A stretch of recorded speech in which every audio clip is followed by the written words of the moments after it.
Owen Shroyer here for Infowars.com. It is almost midnight here in Washington, D.C. on a Wednesday night. It's about 60 degrees out here, pretty nice, no rain right now. And we are blocks away, or perhaps honestly even a mile. I don't know the exact distance, but we're still some distance away from the Capitol and where all the events tomorrow will be going down. And I'm filing this report because we noticed something as we were coming in and traveling about the town. The security detail that's set up is already being erected. Now, if you'll follow me, we're going to make our way here towards one of the security areas. As you can see here, there is a barricade that is keeping people from entering into this area with their cars. This is something that we saw in Philadelphia. This is something that we saw in Cleveland. And as well, what you're going to see here as we move closer, they have these barricades. They're about 8 feet tall, 10 feet tall, something like that. And you'll recognize these barricades because these are actually the same barricades that we saw in Cleveland and that we saw in Philadelphia. Now, in Cleveland, there was about, I would say, a 3-mile square radius of safety zone around the Quicken Loans Arena where they had it barricaded off. In Philadelphia, it was like 5 miles. It was even bigger. Here in D.C., it might be bigger than both of them.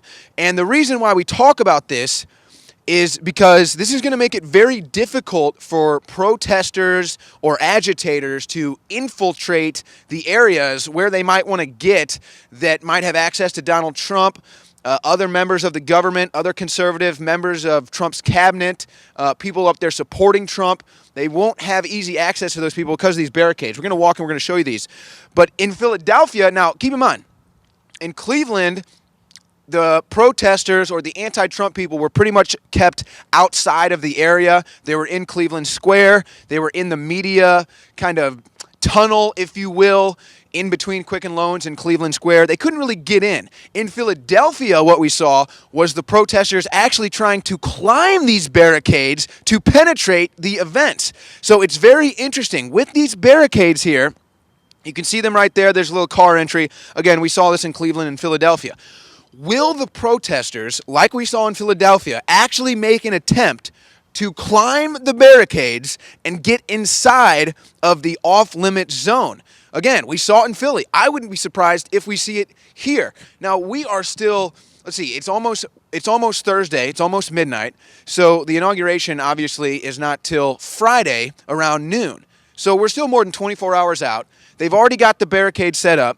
They're already blockading all of the streets off, flashing lights anywhere within a mile, 2 miles of the Capitol. So they're already getting ready for security lockdown. And when I was talking to some of the other InfoWars crew, we were saying this is going to be really difficult for the agitators to penetrate, for the agitators to infiltrate and get inside of the region. So my guess is they're going to be kept mostly to outside of this area, marching along the streets that aren't blocked off. And how effective will they be doing that?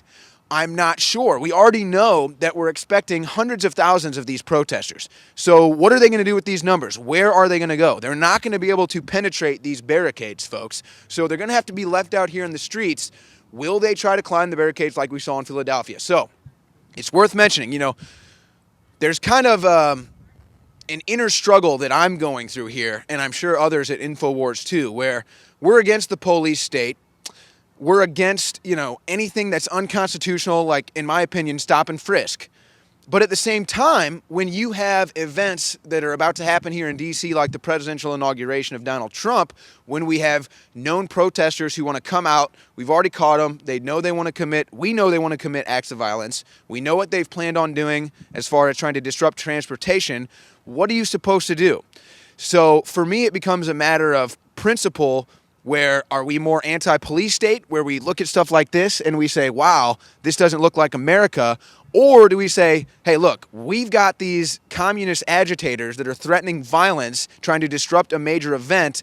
This is the protocol. This is the drastic measure that we have to go to. So that's what we've got. Again, miles barricaded off here with the 8 to 10 foot barricades, just like we saw in Cleveland and Philadelphia. This is going to make it very hard on the protesters to penetrate the event, which we know they're going to want to do. So this sets up for an interesting situation. I think we're going to have a lot of footage of protesters trying to climb these fences. But we are now less than 48 hours away from the inauguration of Donald J. Trump, the 45th president of the United States. We've already seen one protest in downtown D.C. We are expecting to see numerous protests tomorrow. And then, of course, on Friday, the coup de grace, where they're going to have hundreds of thousands of people out here protesting the inauguration of Donald Trump. Why?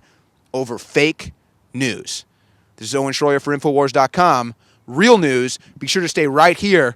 We're going to bring you all the updates from the inauguration of Donald Trump and everything that is surrounding from Washington, D.C.